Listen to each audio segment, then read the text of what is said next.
the agenda? So move. Second. Bob Burton, yeah. Moved by Bob, seconded by Jim. Any discussion? Hearing none, all in favor? Aye.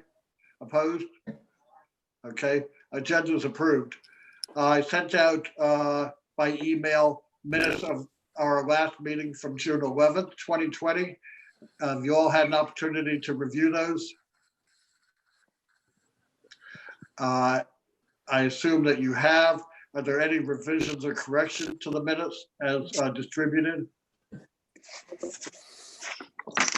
Hearing none, I'll entertain a motion to approve the minutes of June 11th.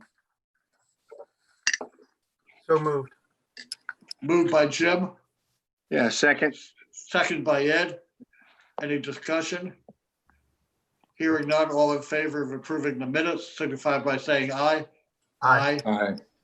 Opposed? Okay, minutes of June 11th meeting are approved.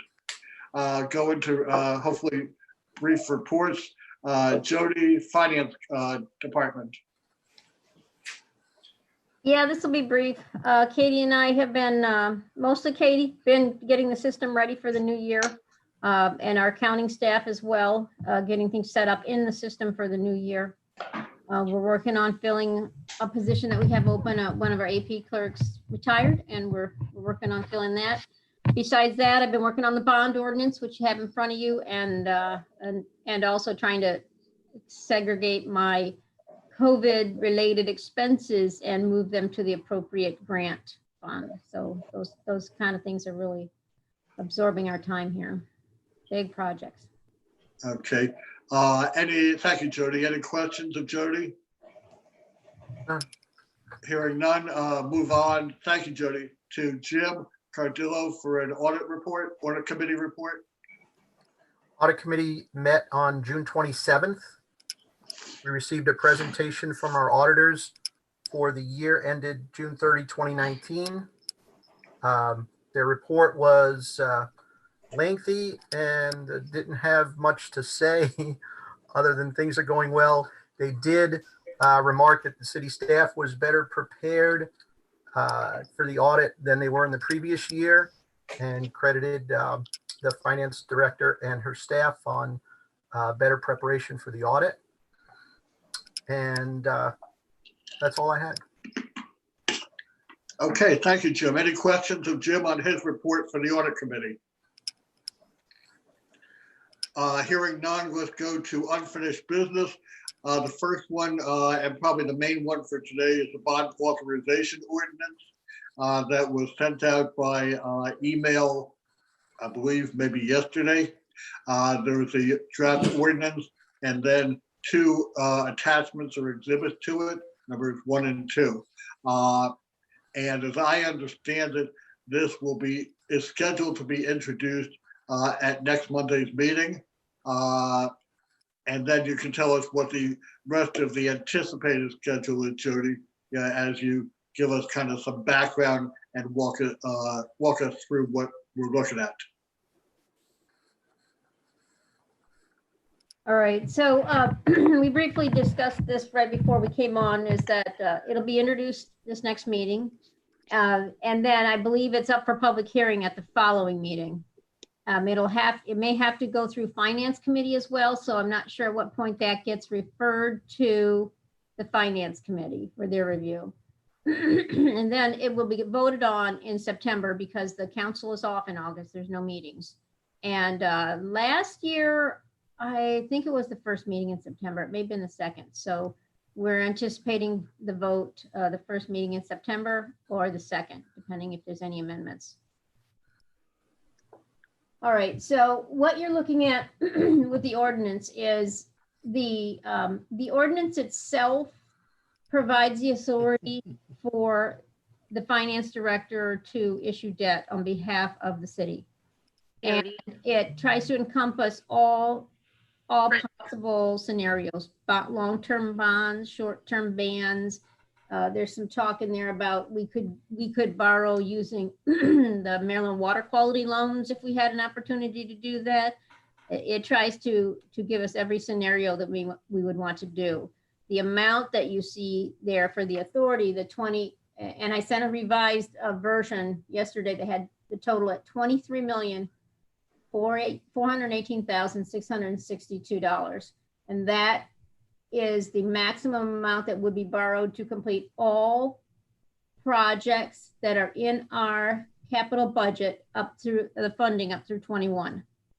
So all prior approved in FY21 capital appropriations would need the 23 million to complete. Now, as always, that the projects never move as quickly as they're scheduled to. So I would anticipate that the actual issuance of debt would be somewhat, actually far less than 23 million. It'd probably be somewhere more around the $10 million range, depending on how fast the projects are moving. The schedules that are, so a lot of the stuff that's in the ordinance, I'll tell you, is a lot of legal terminology and authority and covering all the bases for the IRS and everything you need to say. Excuse me, Jody. Ross was looking to be recognized. You think he had a question? Jody, I don't seem to have that. Did you include me in the email?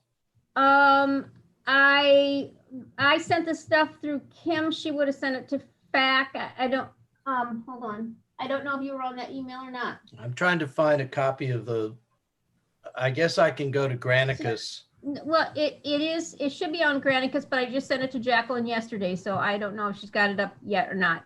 Yeah, Kim, listening here, can you go ahead and email that to thank you. Granicus, Ross yes, Arnett? yes. Yeah, Granicus doesn't have the council meeting on, so I don't have that. And I, Well, and she just got it yesterday afternoon, so I'm sure, I'm Okay. not surprised it's not. all right, thank you. I'm sorry, yeah, we should have made sure you had that. All right, so there's a lot of legal provisions in there. I have read all the way through it, this year and last year. It's quite a bit to get through, but with the important part in there is giving us the authority for the 23,418,000. The schedule that you see on Exhibit 1 details all the projects that are in our CIP, and it tells you what the funding sources are for each, and notes which ones have bonds. Out to the right, on the larger schedule, the first column you see are the approved appropriations, and then you get the breakdown of see it, it's too small. The prior approved appropriations and the FY21 appropriations. The total amount appropriated for each project, and then the rest of the columns relate to the funding sources for each project. And at the far right, those two shaded columns are the ones that are important here. It tells you how many appropriations were funded by bonds and how much has been issued to date. And the right column with the appropriations financed by this ordinance totals to that 23,418,662 that's in the ordinance. If you total those projects down, you get to actually 32 million, but we have 8,900,000 in the cash accounts right now for the bond proceeds. So those have been sold and awaiting to be spent. Jody, what is highlighted in yellow in the shaded The column? one with the yellow highlight on the right column. Yeah, Okay, those were some, I was trying to look more carefully at a couple of line items yesterday to make sure I could do a reasonableness test on them to make sure that number looked right. Go back and prove out that number another way, kind of double check from the accounting standpoint. And I checked them and they should, I don't think I changed either one of them yesterday. Everything. if all this authority were to be used, what would it do to the city's debt ratio? So that would have been what we presented in the budget this year, the debt affordability charts in the budget. When Davenport did their presentation, they gave us a couple of bar charts. that gets us up, I believe, not quite to it was 11%. We're around 11%, no higher than that going out. I don't have it in front of me, but the debt service as a percent of the general fund expenditures did not exceed 11%. Our target, our policy is to try to get to 10%, and our ceiling is 12%. And what they did in their presentation was assume that we issued all this debt, and theirs would have accommodated just the first section, the general fund debt in that first grouping of projects. The rest of the projects there on the schedule are parking fund, the enterprise funds, water, sewer, watershed restoration. Say, Fred, I have a question. Bob Yeah, sure. Bergen. Go ahead, Bob, please. Ask away. Yeah, Jody, once this authorization is approved by the city council, will you be going right to the market for these bonds, or are you going to sort of watch how things play out over the course of the next 4 to 6 months? Yeah. So what happened? No, the answer is it'll be approved sometime in September. So we couldn't do anything until after September. And my aim is to do it mid-year, mid-fiscal year. Last year, we sold our bonds in December. And my goal this year, my plan is to do short-term debt this year, as long as that's financially the best option, and not do long-term bonds. I don't know if you recall, I want to sell long-term bonds every other year. So we don't have to go to the bond market that often. It's time consuming and it's more expensive. So I would anticipate mid-year. And what happens is after we do this ordinance, I get spending projections, detailed spending projections from DPW on each project as to when they think the dollars are going to go out the door. And using those spending projections, I then estimate how much I need to get in debt over and above the amount that's in the bank right now, the $8.9 million of cash I have. And those spending projections will tell me how much in total I need. And then I'll go from there as far as deciding how much to borrow. So if cash flows do appear Yeah, to we present want- a problem down the road here, you have the ability to be able to hold back. I'm not sure I understand your question. Well, On when the you issue operating debt, side- you're incurring an obligation which impacts cash flow. Mhm. Okay, and if cash flows, appear as we move forward in the year, given the economic challenges that all municipalities are facing, including the private sectors, if cash flows seem not to be streaming as anticipated, you would have the ability to be able to hold back from going to the bond market and incurring those obligations. Is that Correct. And all debt service on new issues are delayed a year. So anything that I would incur for issuing extra debt this year would be delayed into 22, which could be another very difficult year. So that could come into play for 22, and that we might not want to take on extra debt service, and that will be holding back on some projects. So that's a tough decision. Fred mentioned the debt ratio, and you indicated that if we go through with this, we'll rise up to 11%. Well, Where do we sit? Pardon? Some years are close to 11%. Some years are below, and I'll pull that up right now and see if I can. Well, I my just question looked at, is- okay. I just my looked at it, question is- Jody. It's correct. Okay.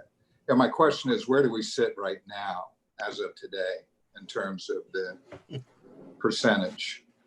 It's What are we at, 10%, 9%, 10.5%? Where are we right now? we're around 10%, but I'm telling you, I'm going to have to get that chart up. Okay, So it'll take me a minute. okay.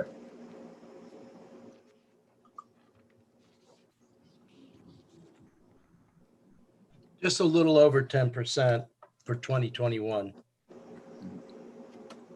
And Bob, if I could just chime in real quickly, as Jody said, as a former public works guy, as much as we try and move these projects forward, as quickly as we can. It takes a while to do all the contracting and all the permitting and, get through the design. So these projects never move quite as fast. So we'll be cautious, but we'll want to move the projects forward because they take longer anyway.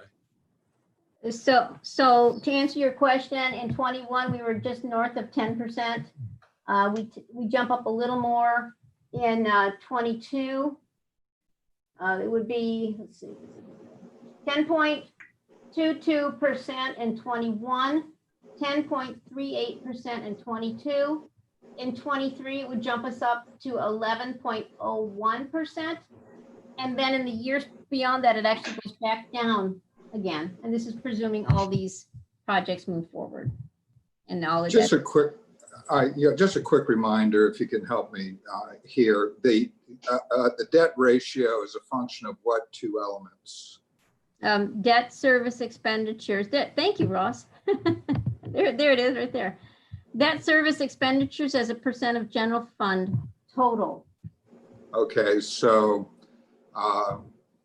we have two variables we're working with then. One is the amount of debt that we issue. The other is the general fund and where it's currently sitting. Right. So, and looking at, again, at the economic situation that we're in, if for some reason the general fund does not perform as we anticipate that it would, then that's going to impact the debt ratio as well. Is that correct? Correct. Okay, If- so the even if you- possibility exists. So the possibility exists that we could break that 12% mark if the economy really takes another hit. Yeah, that would be getting up to 12% would take a big difference. But if that denominator, if the numerator, the debt service expenses stays the same and the denominator actually goes down, then yes, that would be a bigger percentage. And I'm not sure what the change would have to be to get us up over 12%. Okay. But it's plausible. Okay. Well, is that something that would be of concern to you to perhaps?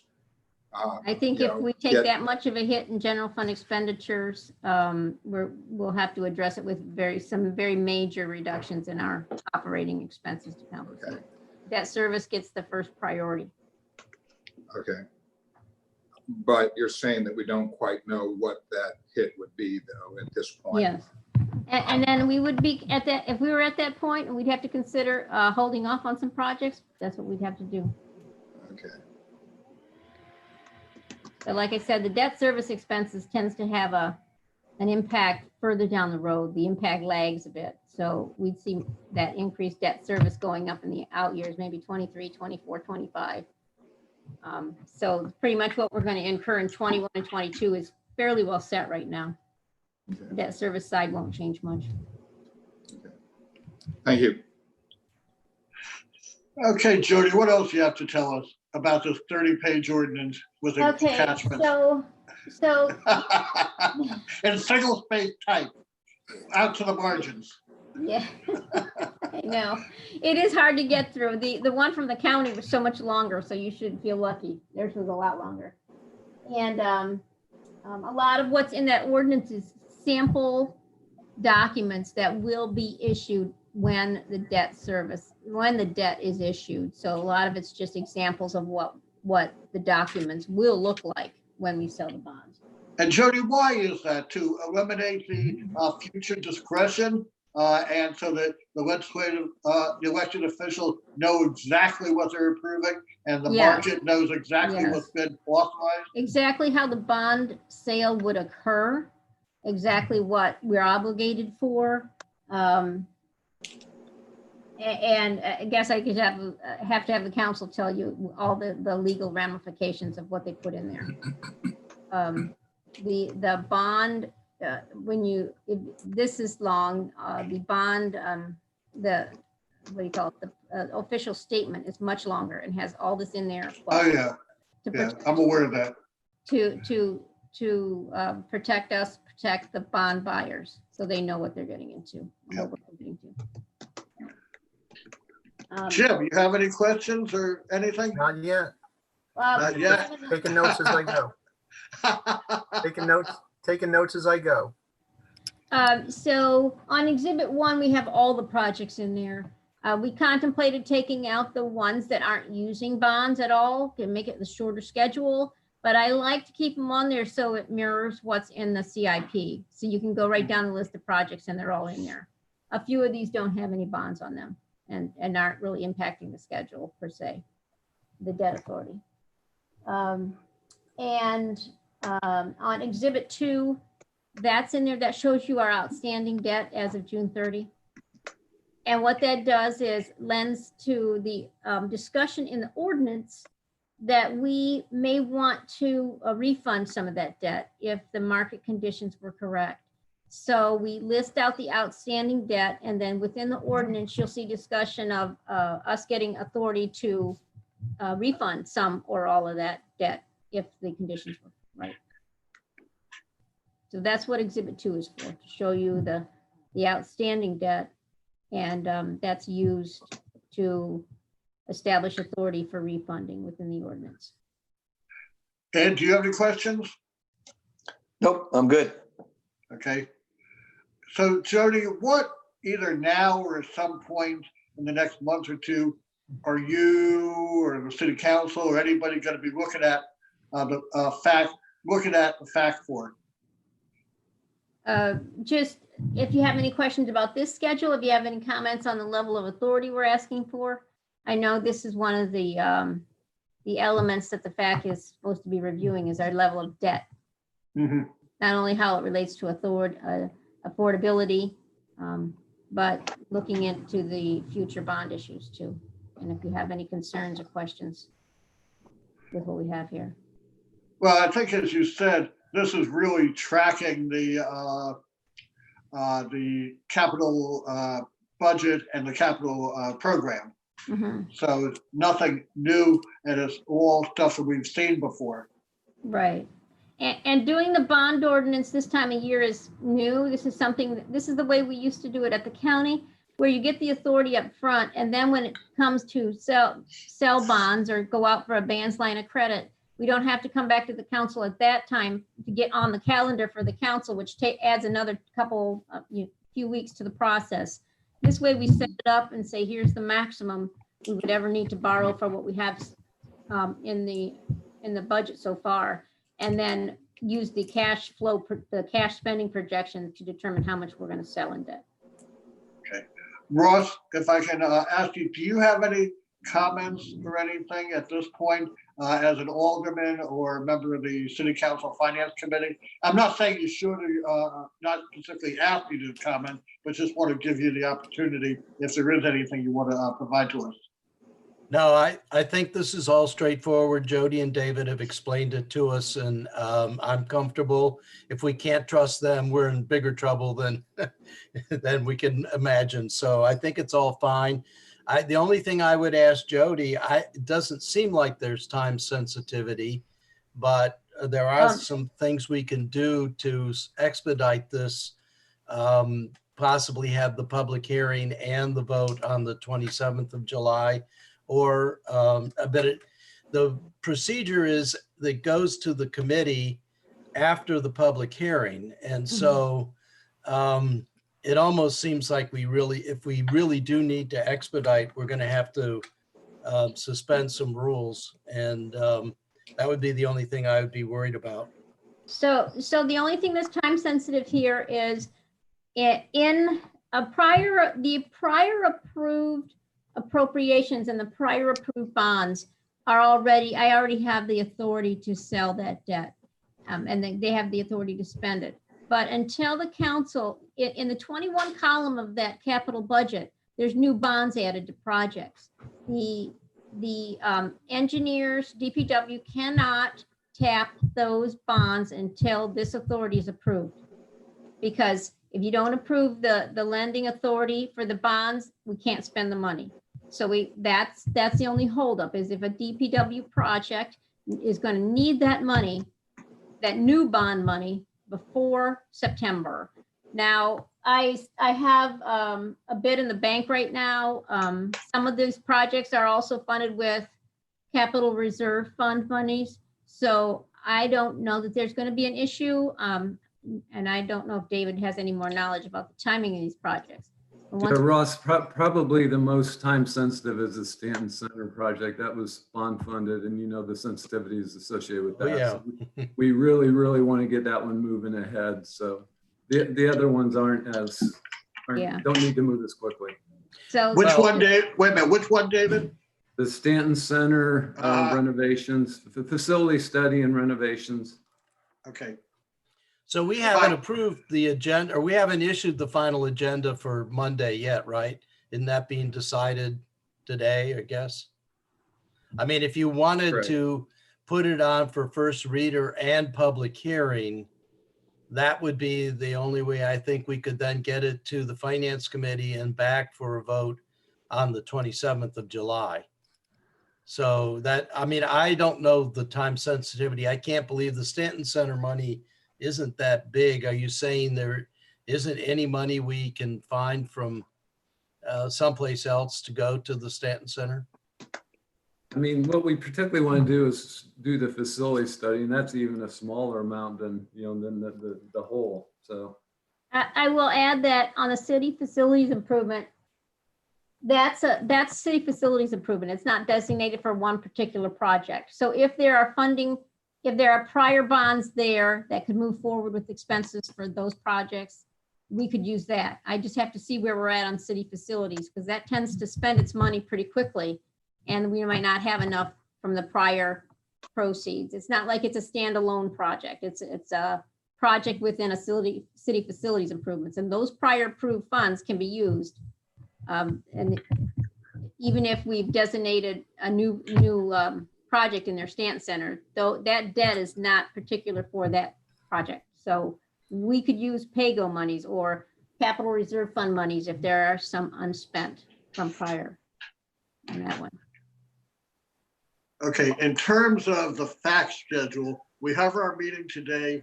Our next regular meeting is August 13th, although I've been told that boards and commissions typically don't meet during the month of August, but we do have that on the calendar. Our next meeting after that regular meeting is September 10th.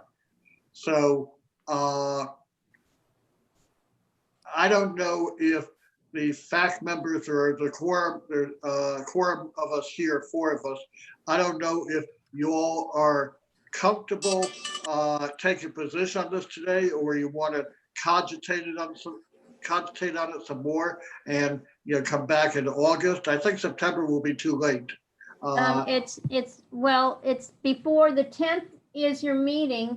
I think that's before the first council meeting. The first council meeting should be on the 14th, if I'm not It is. mistaken. I don't You're have. correct. You're Yeah, correct. so you would predate that vote by a couple days if there was some issue with it. Okay. Ross, does it make any difference in the legislative process whether we do something now or August, whatever it is, 13th or September 10th? Only if we're going to expedite the process and try to have a vote on the 27th of July. And I'm looking to David and Jody to, I Tell me. don't think we need to do that, Ross. Okay. I don't think we need to. And I think that sends, I know you never like to waive rules. You like to follow the I process. do. And I agree. I agree Right. on this one. Yeah, so Okay. and this is a big one. We don't want to rush unless we have to. And Katie just sent me a note that as of right now, that project has $102,000 available. That city facilities improvements has $102,000 that's not yet spent.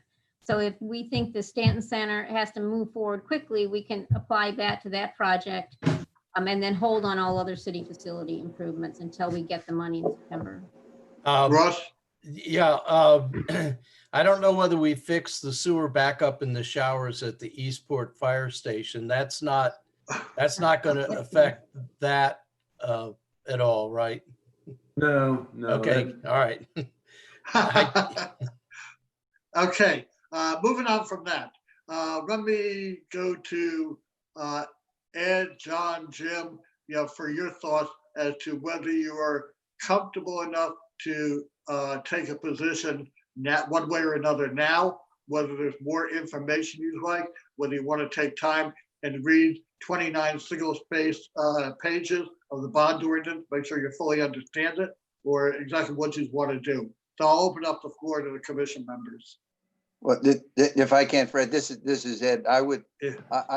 my take was, it was a good presentation this morning. It's helpful. I think we've gotten some fundamental information that does give us a pretty good handle on this. Having said that, I do think it would be appropriate if we could defer this to the August meeting to make sure everybody has enough time, as you say, to go through a very, very lengthy, very detailed document and to be completely satisfied we've had a chance to absorb it. So that would be my suggestion. If we could take this up at the August meeting, which I'm happy to have go forward, and I think that would be the best time if that's okay with everybody. Bob, Jim? Yeah, my only issue, I guess, is more of a CIP issue than a bond issue. It's on Exhibit 1 with regards to the total appropriations for the identified projects. Are we comfortable that that will get us to completion on these? More of a CIP question than a bond question. So those numbers do agree with what we have in our budget, meaning prior approved and FY21 added appropriations, this encompasses all of it. Okay. So we couldn't go any further anyways, because we don't have the spending authority on the 22-23 monies until those years roll around. Thanks. Bob, thoughts? Yeah, I'm fine with waiting until the August meeting. Okay. To Let me make our suggest- decision. I think it's Yeah, I'm sorry. Go ahead. let me suggest this. Let's defer to the August meeting with the understanding, Jody, I'm going to look to you right now. If you think when we come up beginning of August, the August meeting would be August 13th, maybe the week before, that we don't need to take action on it at the August meeting, and there's nothing else to meet for, we can cancel the August meeting and do it on September 10th. Okay, I don't want to bring it together for 2 minutes just to approve this if we don't have any other business to do. okay. And All right. if it can wait. That sound like a plan? Is that okay to the commission? Yes. Yes, that sounds great. And that okay to staff? Yeah, I mean, we can make it happen. I can set up my own little meeting if it's a quick meeting, but I think we have to follow our processes and have these managed by Hillary and the boards and commission chairs. No, that's fine. I don't have any problem with that. All I'm saying is that, let me leave it to you, Jody, to get back to me the week before the 13th and say, Fred, we ought to have the meeting, either because of this issue or there may be something else that comes up, or let's cancel the meeting and just do it on September 10th. All right, Okay? Very well. all right. I'm Sure. going to ask Kim then to put that on the calendar because Kim is good at reminding me, keeping me in line. Okay. Good. Thank you very much. All right, anything further on this particular agenda item from anybody? Hearing none, let's go to the next item, which is the State Resiliency Authority legislation status. And David, if you could kind of tell us where that is right now? Sure, yeah, I'm happy to. So it hasn't moved forward very much, but it has just slightly. So they have named, so there's going to be a committee that's going to, a joint county city committee to work on this. Chris Trumbauer is going to be the chair of that. I don't know if you're all familiar with Chris Trumbauer. He used to be county councilman representing Annapolis, and then he got turned out. Now he's working on the county staff for Stewart. So he's going to be chairing that. There's a number of budget and public works and stormwater people from the county on it. Jody and I are the representatives for right now from the city. We'll stay with it, but we'll add additional people as we go forward. We have a new public works director who's starting, taking my old job on Monday, Mike Johnson.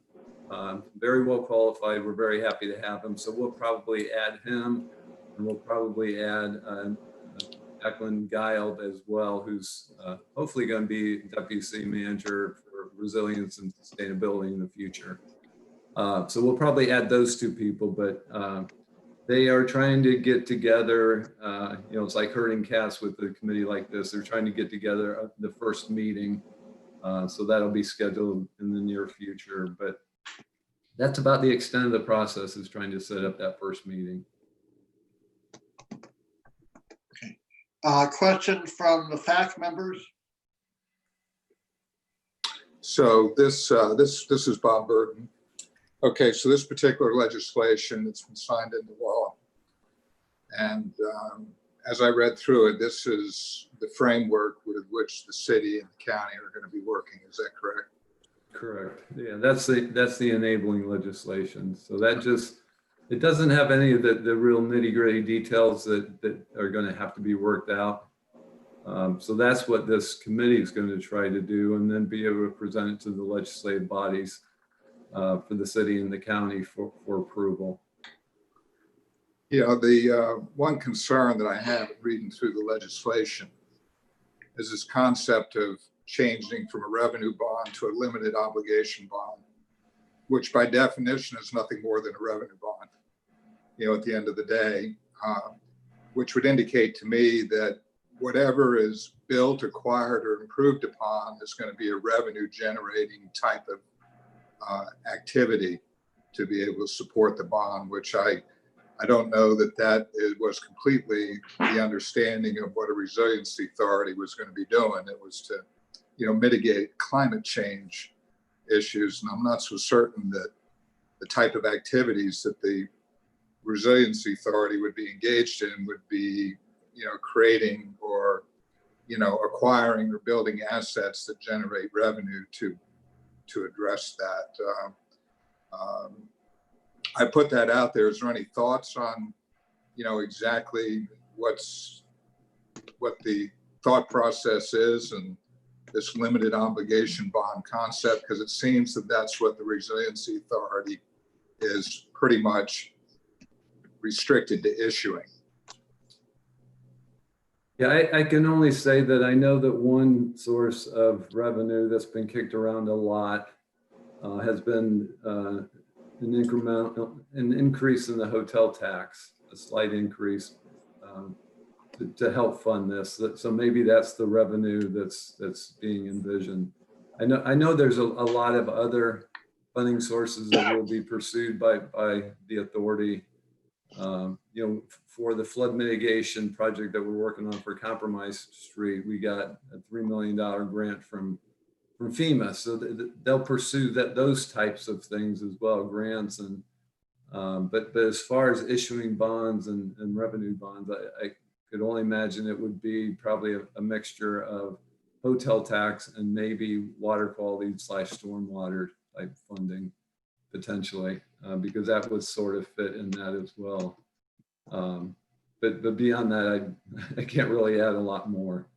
And I think Jody and I will learn a lot more as we go to these meetings and have those discussions of what, you know, what this is going to look like and where the revenue is going to come from. But I just can't comment any further right now.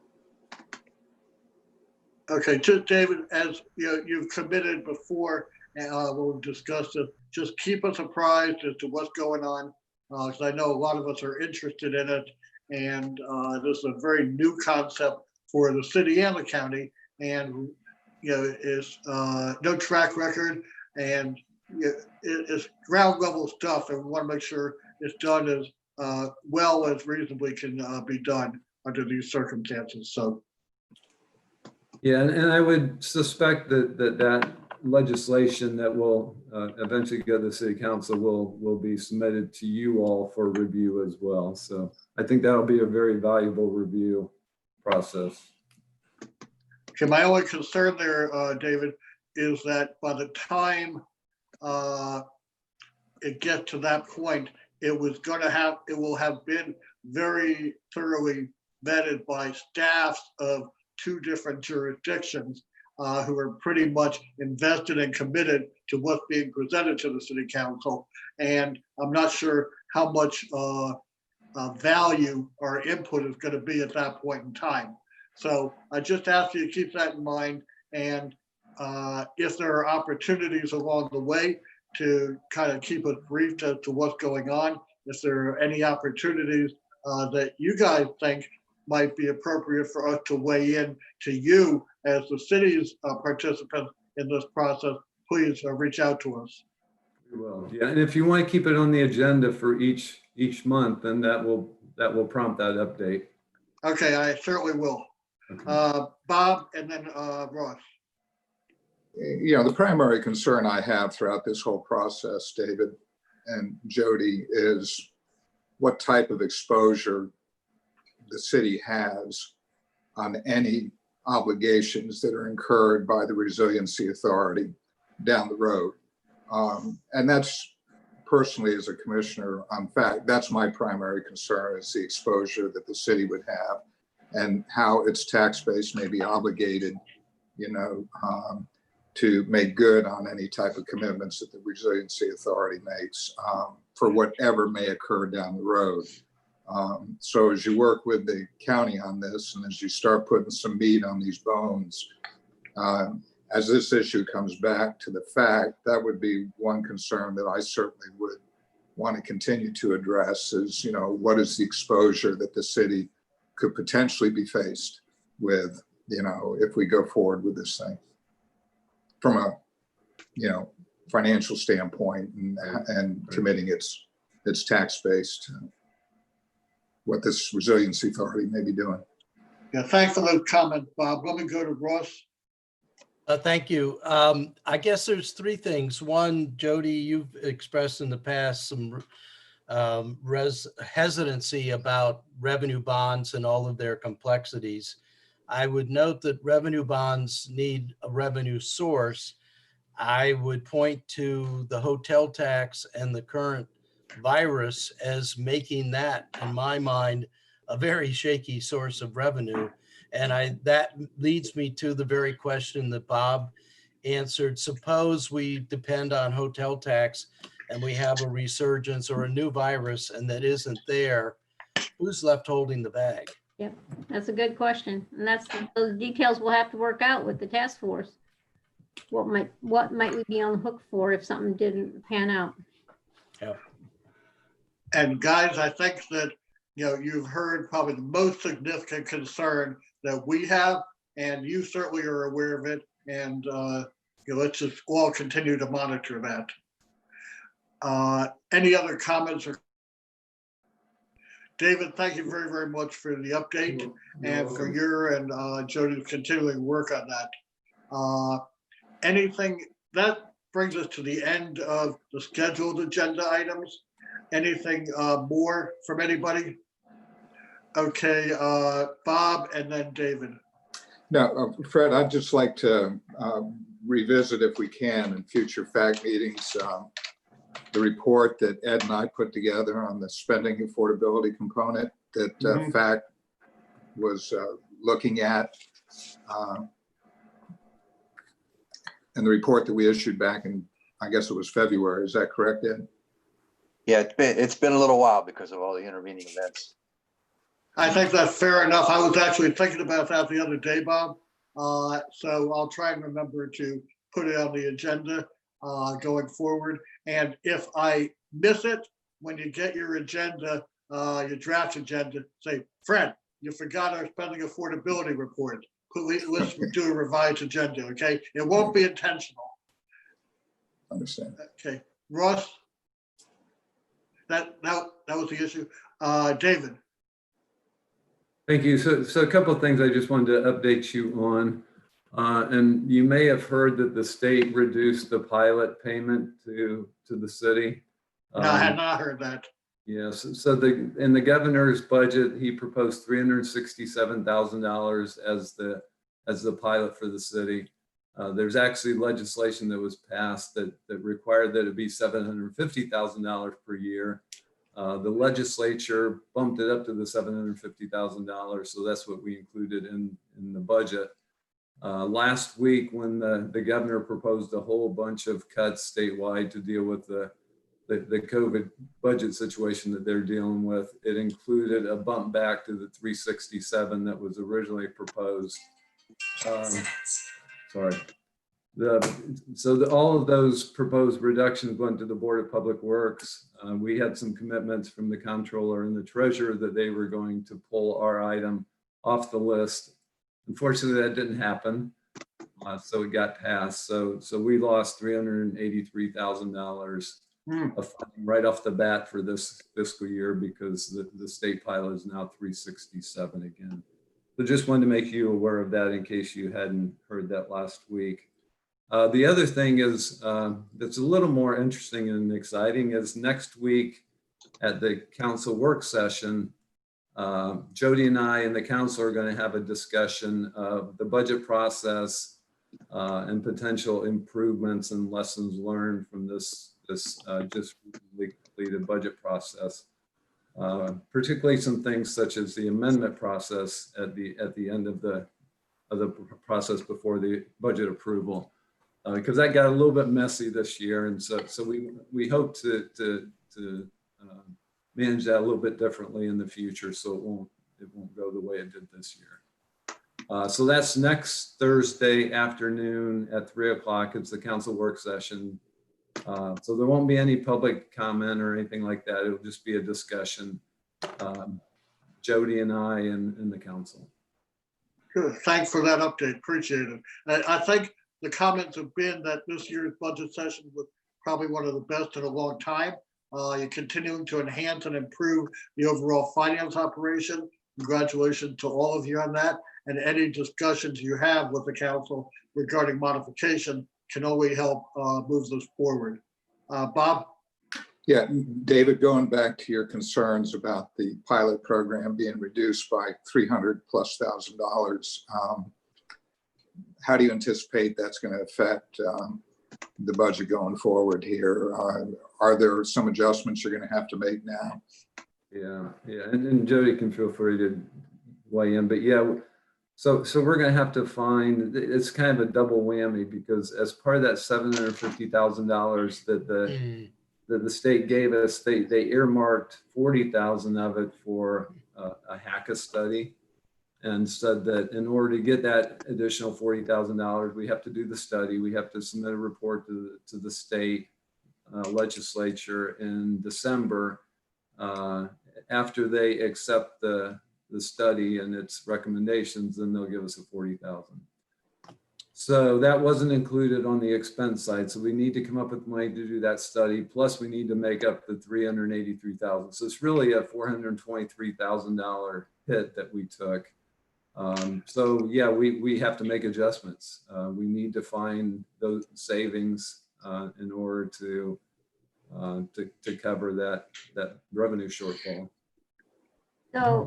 So I'll just add that as a part of the budget process, we committed to come back to council every 2 months and talk about where the revenue projections are coming out. And at that time, maybe we'll have a little bit better idea on property taxes and income taxes, how they're looking, how they've been impacted. We haven't seen a lot of that impact yet on income taxes. We had a very good FY20 state income tax year. I'm waiting for the other shoe to fall. It's going to hit us at some point, and I just don't know to what degree. I think I've been very conservative with my estimate, but we'll see. So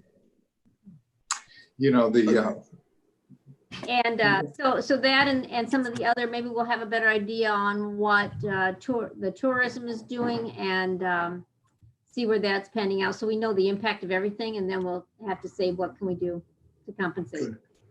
Okay, Ross? So I think this is where the conservative budgeting that we do, conservative on counting revenues that we expect to get, and conservative in, I think, budgeting for expenditures that quite often the department heads manage better and don't spend as much as we've appropriated to them. I hope, and usually that pans out to a couple $1 million at least each year. In normal circumstances, I don't know whether we're going to be in normal circumstances. We balance the budget heavily dependent upon not filling vacancies. And yet I'm seeing a steady stream of vacancy notices from HR. So I hope we're not really thinking that we're going to balance the budget on unfilled vacancies. I hope it's going to be because we were conservative and that we're going to end up okay. But we'll find out when we get our bi-monthly briefing from David and Jody. Okay, thank you. Anything else? If not, our next meeting is currently scheduled for August 13th. Unless we hear otherwise, it'll be another Zoom meeting, 8 o'clock.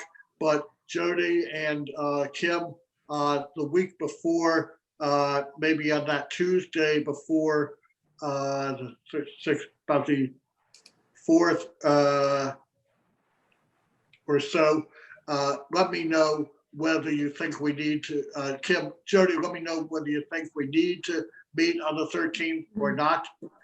And if we can cancel, we will, and we'll take up the bond ordinance on September 10th.